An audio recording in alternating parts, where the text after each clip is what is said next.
Yo, what's up guys? This is TV. Welcome back to my channel guys. Guys, doon sa may likod sa iskinita ko, yung aking feeder na QC, nag-drop na for the second time guys. Ayan o, 13 piraso.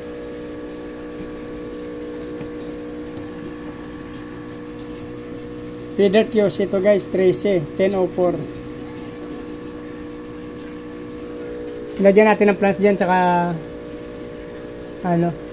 salt water. May plants tayo dyan guys, saka talisay leaf. Naklimit na to sila guys, ng mga 30 minutes. Bibitawan natin. Dito lang muna sila kasi grow out natin. Bukas pa natin yung gamitin. Ay, maraming plants dyan guys. Marami akong plants doon. Galing ako doon sa kabila, sa may karwas ko, sa kabilang karwas ko kasi doon, maraming bakante doon guys. So marami akong plants na nakakuha. Andun sa taas yung iba nandun sa labas guys. Hindi ko lang kasi umulan na. Mayroon ako rin, ayaw ko na nakikita pa dito yung ginawa ko. Andun guys, so marami akong plants. Ayan, marami.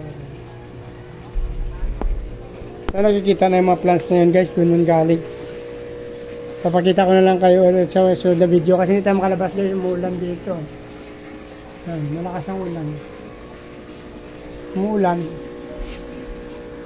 Ito nakuha ko ito kanina, inaklimate ko lang guys. Hindi ko lang nabidyoan kayo napagkuha kasi masikip nga doon sa skinita ko. So ito yung feeder na galing sa kay Ace sa Quezon City. Sa breeder na si Ace. For the second time nag-drop siya guys. Yung unang drop niya ito, Quezon City din to.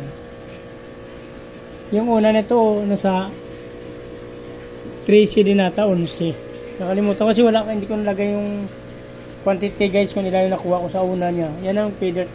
Yan yung una niya. So, tapos ito pangalawa yung feeder QC. Yung feeder natin na doon sa may kay Jim sa Bulacan, nag-drop siya ng 824 din. 824, 5 piraso lang guys. Tapos nag-drop din ulit yun. Sabay ko to sila binili guys eh. Nag-drop din yung feeder na sa Bulacan ng 920. So pagitan nila halos 1 month guys, nag-drop sila ulit.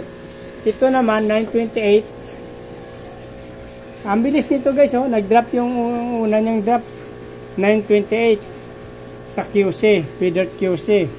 Nag-drop siya ulit ngayon 1004 lang.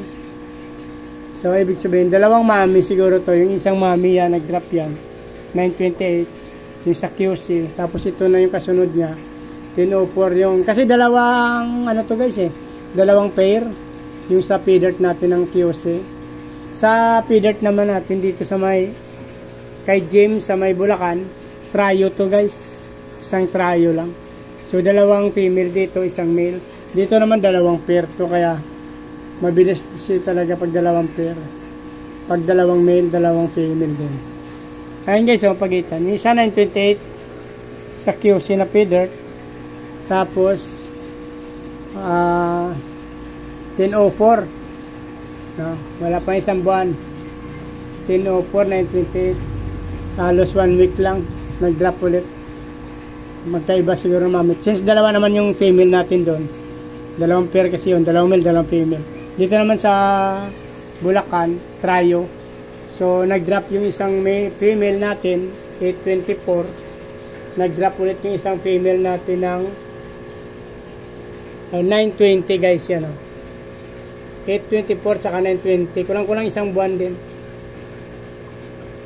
So, yun na guys, update ko na kayo ulit pagka na tayo dun sa ating grow out. Dami naman na natin plants ngayon. Papakita ko sa inyo mga plants ko next video guys. Please like, follow, and subscribe guys. So, hindi pa nakasubscribe, paki-subscribe na ninyo guys. Para updated kayo, pakipindot nyo na rin yung bell button guys para sunod ng video ma-update kayo. Maraming salamat sa support nyo sa mga followers ko. Sana patuloy kayong magsuporta. Maraming salamat. Mabuhay kayo hanggang gusto nyo guys. Maulan na tanghali. Bye bye!